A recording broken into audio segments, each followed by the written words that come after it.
Hello friends, welcome to Satguru study IQ। दोस्तों, आज के इस वीडियो में अपन बात करेंगे displacement reactions, double displacement reactions, oxidation and reduction reactions means redox reactions. दोस्तों, आज की सारी रिएक्शंस वेरी इंपॉर्टेंट है एग्ज़ाम पॉइंट ऑफ व्यू। और दोस्तों, आज के इस वीडियो में मैं जो रिएक्शंस एक्सप्लेन करूँगा, मैं आपसे वादा करता हूँ कि आप इस वीडियो को देखते ही ये पूरी रिएक्शंस आप लोगों के लर्न हो जाएगी, आप लोग कभी नहीं भूलेंगे। तो चलिए दोस्तों, अपन स्टार्ट करते हैं डिस्प्लेसमेंट रिएक्शंस। दोस्तों, डिस्प्लेसमेंट का मतलब यही है कि अपन ने किसी को डिस्प्लेस कर दिया। दोस्तों, इसमें जो भी रिएक्शन अपन बात करेंगे वो मैं एक एग्जांपल के थ्रू भी आप लोगों को एक्सप्लेन करूंगा, ताकि वो आपके माइंड में पूरी तरीके से छप जाए। क्लियर है? तो सबसे पहले अपन डिस्प्लेसमेंट रिएक्शंस की बात कर रहे हैं। Those reactions in which one element takes the place of another element in a compound are known as displacement reactions. अपन इसको एक एग्जांपल से समझते हैं। दोस्तों, मैंने एक CuSO4 कॉपर सल्फेट का एक एग्जांपल लिया हुआ है। कॉपर सल्फेट का फॉर्मूला CuSO4, अगर ये Zn से रिएक्ट करता है तो किसका फॉर्मेशन करेगा? ZnSO4 plus Cu। ZnSO4 का फॉर्मेशन क्यों किया? Zn2SO4 का क्यों नहीं किया? दोस्तों, आपको ये चीज़ ध्यान में रखना है कि सल्फेट SO4-2 ये क्या हो जाएगा आपका? Sulphate ion. सल्फेट आयन आपको ध्यान रखना है। और कॉपर पे चार्ज Cu+2। दोस्तों, +2 -2 कैंसिल आउट होके किसका फॉर्मेशन कर देगा? CuSO4। और Zn पे क्या चार्ज रहेगा? Zn+2। ये आपको ध्यान रखना है। तो जब Zn+2 CuSO4-2 से रिएक्ट करेगा तो किसका फॉर्मेशन करेगा? ZnSO4 और Cu अलग हो जाएगा। दोस्तों, ऐसा क्यों होता है? क्योंकि कॉपर के कंपैरिजन में Zn क्या है? Highly reactive. ये इससे ज़्यादा तेज़ी से रिएक्ट करता है। समझ में आ रहा है?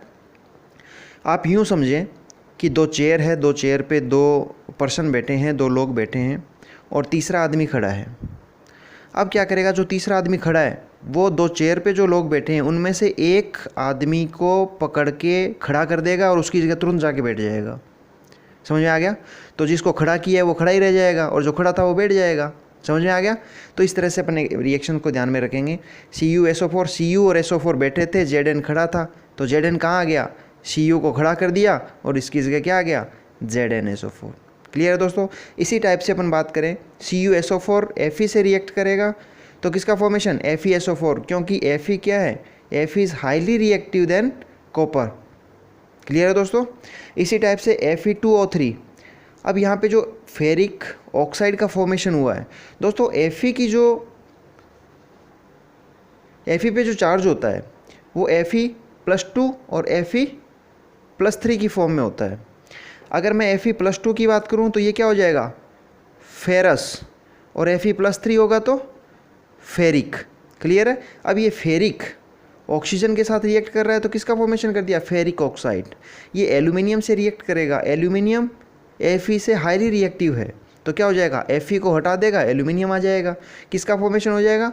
Al2O3 + 2Fe। अगर बैलेंस करके लिखेंगे रिएक्शन को तो क्या आ जाएगा? Al2O3 + 2Fe।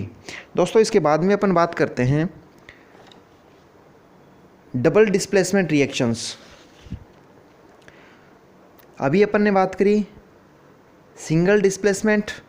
जो रिएक्शन अभी अपन ने बात करी थी उस रिएक्शन को अपन ये भी कह सकते हैं सिंगल डिस्प्लेसमेंट, क्योंकि अपन ने एक सिंगल एलिमेंट का डिस्प्लेसमेंट किए हैं, है ना? तो अपन ने एक एलिमेंट को डिस्प्लेस किया है। अगर मैं दो को कर दूं तो क्या हो जाएगा? Double displacement. समझ में आ रहा है? तो अपन डेफिनेशन की बात करें तो those reactions in which two compounds reacts by an exchange of ions to form two new compounds are called double displacement reaction. दोस्तों, एक एग्जांपल से अपन समझते हैं। जैसे एक कंपाउंड अपने पास में AgNO3 है, AgNO3 सिल्वर नाइट्रेट। दोस्तों यहाँ पे नाइट्रेट, जैसे मैंने सल्फेट का बताया था, आपने लर्न किया था, उसी टाइप से नाइट्रेट को भी आपको ध्यान में रखना है। NO3-, इसको बोलेंगे नाइट्रेट आयन, और Cl- को बोलेंगे दोस्तों क्लोराइड आयन। ये आपको लर्न करने ही करने हैं। क्लियर है? इसके बिना आप कंपाउंड का फॉर्मेशन नहीं कर सकते। क्लियर है दोस्तों? तो AgNO3 किससे बना है? AgNO3 Ag+ और NO3-, और NaCl के साथ रिएक्ट कर रहा है, Na+ और Cl-। अब क्या होगा, ये दोनों अलग अलग चेयर पे बैठे थे, यूँ मान के चलें, AgNO3 और NaCl। अब एक चेयर से खड़ा होकर बंदा दूसरी चेयर पे बैठ जाता है, और दूसरी चेयर वाला बंदा इधर वाले पे बैठ जाता है। समझ में आ गया? तो 2 बार एक्सचेंज हो रहा है, तो डिस्प्लेसमेंट कितनी बार हो रहा है? 2 बार। समझ में आ रहा है? तो इसी टाइप से इस रिएक्शंस को बोलेंगे क्या? Double displacement reaction. अब यहाँ पे क्या होगा, ये जो Cl है, NaCl का फॉर्मेशन कैसे हुआ? Na+ और Cl- से। यहाँ पे इसका फॉर्मेशन कैसे हुआ? Ag+ और NO3-। अब ये प्लस क्या करेगा, इस माइनस से रिएक्ट न करके किसके साथ? इस Cl के साथ। तो किसका फॉर्मेशन हो जाएगा? AgCl, और ये Na किसके साथ? NO3, NaNO3। तो इस रिएक्शन को बोलेंगे अपन दोस्तों डबल डिस्प्लेसमेंट रिएक्शन। दोस्तों वेरी इंपॉर्टेंट, नेक्स्ट रिएक्शन की अपन बात कर रहे हैं, रेडॉक्स रिएक्शन, या फिर मैं कह सकता हूँ ऑक्सीडेशन रिडक्शन रिएक्शन। अब दोस्तों सबसे पहले तो ये समझना ज़रूरी है कि ऑक्सीडेशन क्या होता है, रिडक्शन क्या होता है। दोस्तों एक सिंपल सी डेफिनेशन जो आपको ध्यान में रखनी है वो ये है कि ऑक्सीडेशन सबसे पहले ऑक्सी आ रहा है तो मतलब ऑक्सीजन क्या हो रही है? ऐड हो रही है। कहने का मतलब एडिशन ऑफ ऑक्सीजन। आप लोग ऑक्सीडेशन ध्यान में रखेंगे तो रिडक्शन अपने आप लर्न हो जाएगा। ठीक है, रिडक्शन को याद करने की ज़रूरत नहीं है आपको, आप ऑक्सीडेशन को याद रखेंगे, रिडक्शन अपने आप याद हो जाएगा। कैसे? ऑक्सीडेशन तो एडिशन ऑफ ऑक्सीजन, जब ऑक्सीजन ऐड हो रही है तो रिमूव क्या होगी? हाइड्रोजन। समझ आ गया? एक चीज़ और ध्यान में रखेंगे, इसमें लॉस ऑफ इलेक्ट्रॉन, अगर किसी रिएक्शन में लॉस ऑफ इलेक्ट्रॉन हो रहा है तो वो क्या होगी? ऑक्सीडेशन। अब इसी टाइप से रिडक्शन की अपन बात करें तो रिडक्शन में क्या होगा? ऑक्सीडेशन में क्या हो रहा था, इसका रिवर्स कर दो, एडिशन ऑफ ऑक्सीजन, तो इसमें कर दो रिमूवल ऑफ ऑक्सीजन। ऑक्सीडेशन में क्या हो रहा था? रिमूवल ऑफ हाइड्रोजन, तो इसमें क्या हो जाएगा? Addition of hydrogen. दोस्तों कैसे होगा अपन एक एग्जांपल से बात करेंगे। नेक्स्ट वन, ऑक्सीडेशन में क्या था? लॉस ऑफ इलेक्ट्रॉन, तो इसमें क्या हो जाएगा? Gain of electron. क्लियर है?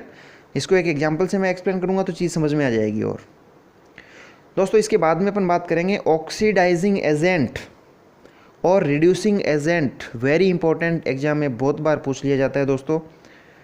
तो ऑक्सीडाइजिंग एजेंट क्या होगा? जब अपन एजेंट की बात कर रहे हैं तो यहाँ ऑक्सीडाइजिंग किससे बना? ऑक्सीडेशन से। तो अपन ऑक्सीडेशन की बात नहीं करेंगे, रिडक्शन की बात करेंगे, उल्टा कर देंगे, उसका रिवर्स कर देंगे। दोस्तों कैसे कर देंगे ये याद करने के तरीके से मैं आपको बता रहा हूँ, बाकी ऐसा कोई मेथड नहीं है। क्लियर है? कैसे? The substance which gives oxygen for oxidation is called an oxidising agent. Oxidation में क्या हो रहा था? ऑक्सीजन ऐड हो रही थी, लेकिन यहाँ पे ऐड की बात नहीं करेंगे अपन, यहाँ पे किसकी बात करेंगे? रिमूव की। विच गिव्स ऑक्सीजन, जो ऑक्सीजन दे रहा है ऑक्सीडेशन के लिए, वो क्या हो जाएगा? ऑक्सीडाइजिंग एजेंट, मतलब जिससे ऑक्सीजन हट रही है वो ऑक्सीडाइजिंग एजेंट हो जाएगा। क्लियर है? या फिर मैं यूँ करूँ, कह दूँ क्या? The substance which removes hydrogen is called oxidising agent. जो हाइड्रोजन को रिमूव कर रहा है वो क्या हो जाएगा? Oxidising agent. क्लियर है दोस्तों? इसी टाइप से दोस्तों अपन बात करेंगे रिड्यूसिंग एजेंट।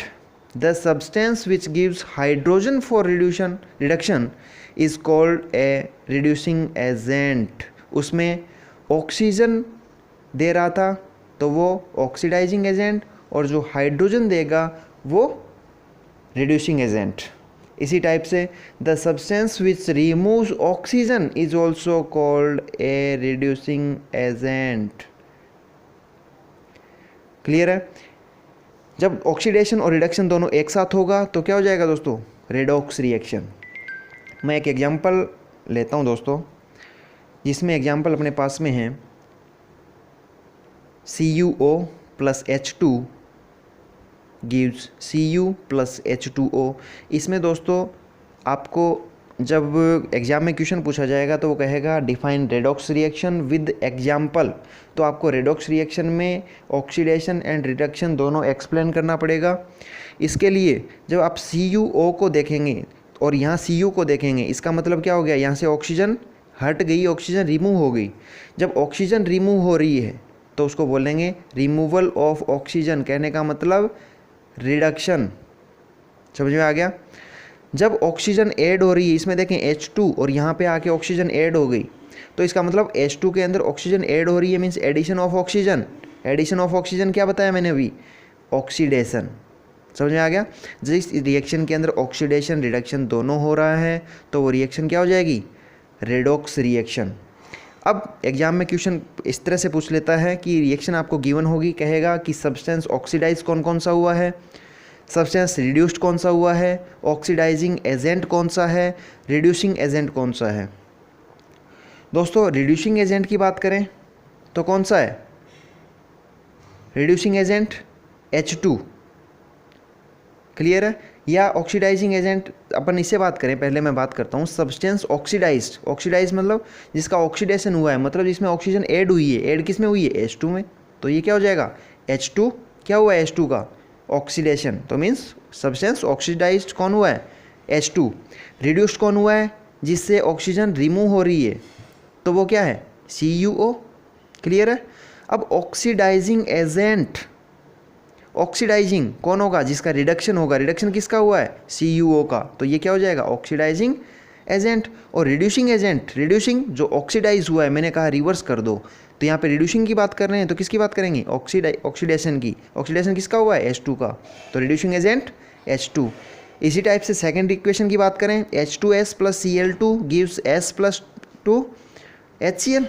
तो यहाँ पे S के साथ में हाइड्रोजन, यहाँ पे देखें हाइड्रोजन रिमूव हो रही है, means oxidation, removal of hydrogen क्या, ऑक्सीडेशन। यहाँ पे क्या हाइड्रोजन ऐड हो रही है, एडिशन ऑफ हाइड्रोजन क्या हो जाएगा, रिडक्शन। अब दोस्तों इस रिएक्शन के अंदर आप लोगों को सब्सटेंस ऑक्सीडाइज कौन सा हुआ है, रिड्यूस्ड कौन सा हुआ है, ऑक्सीडाइजिंग एजेंट कौन सा है, रिड्यूसिंग एजेंट कौन सा है, आप लोग कमेंट करके दोस्तों बताएंगे। अगर ये वीडियो आप लोगों को अच्छा लग रहा है दोस्तों, तो अपने स्टडी रिलेटेड ग्रुप में भी शेयर करें। सब्सक्राइब करना ना भूलें चैनल को, सतगुरु स्टडी IQ को। और दोस्तों अगर कोई प्रॉब्लम आ रही है तो आप कमेंट करके पूछ सकते हैं, आपका सॉल्यूशन 100% मैं दूंगा। क्लियर है दोस्तों, थैंक यू, आज के लिए इतना ही।